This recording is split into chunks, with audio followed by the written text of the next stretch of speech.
What is ableism? I can tell you I'm old enough to remember when the term started being used and the controversy that it generated. Ableism is along the lines, ableism is to disabled people or people with disabilities as racism is to ethnic groups.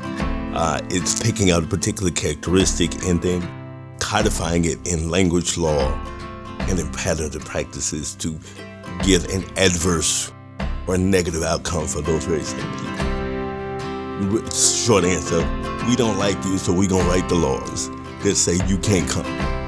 In the 60s, it was plain as day, no Negroes, no Chinks, no Jews, no signs.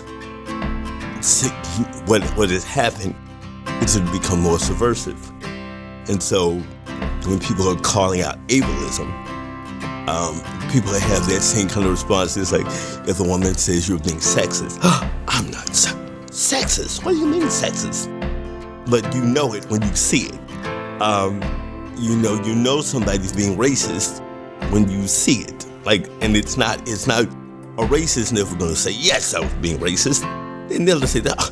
They clutch their pearls.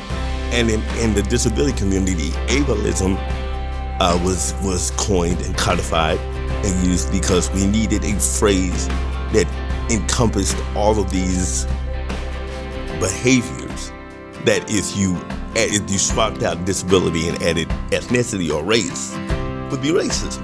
How does ableism affect us? Educational outcomes, employment outcomes, marriage outcomes, life expectancy outcomes. Pick one. Let's just use the World Health Organization just announced today, actually, that the COVID-19 pandemic is no longer considered a world health crisis emergency, except for the 1.5 billion people on the planet that are people with disabilities. We are not ringing the bell and saying, hooray, COVID is over. And so when you stand back and say, what does it play out to be?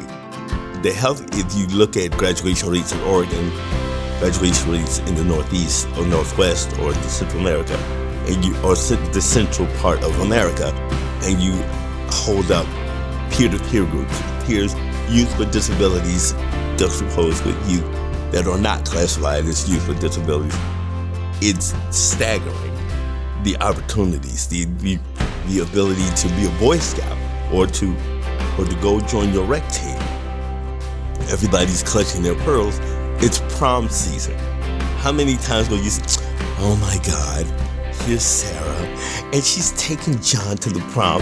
John is a special student, and this is like that's ableist, and that's showing that you are not intelligent because you literally are projecting your belief of somebody's humanity onto them to make yourself comfortable. So ableism shows up in ways that are significant, and one of the things I think people should know is that one of the more profound ways it shows up is that if two individuals with disabilities want to get married and their circumstances require them to have Social Security or Medicaid and Medicare, if they want to be married in the eyes of the law, they can't.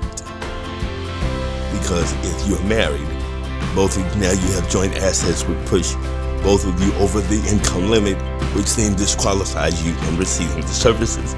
So I love you, but I still need to be able to be put on my ventilator. So do I want to marry you, or do I want to continue to breathe?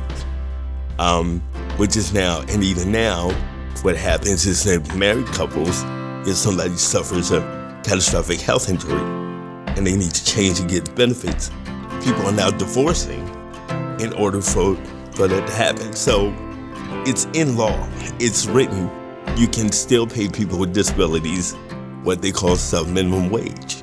So the data and the policies and the practices are well defined in terms of why ableism is toxic, perverse, pervasive, and is a choice by a lot of people.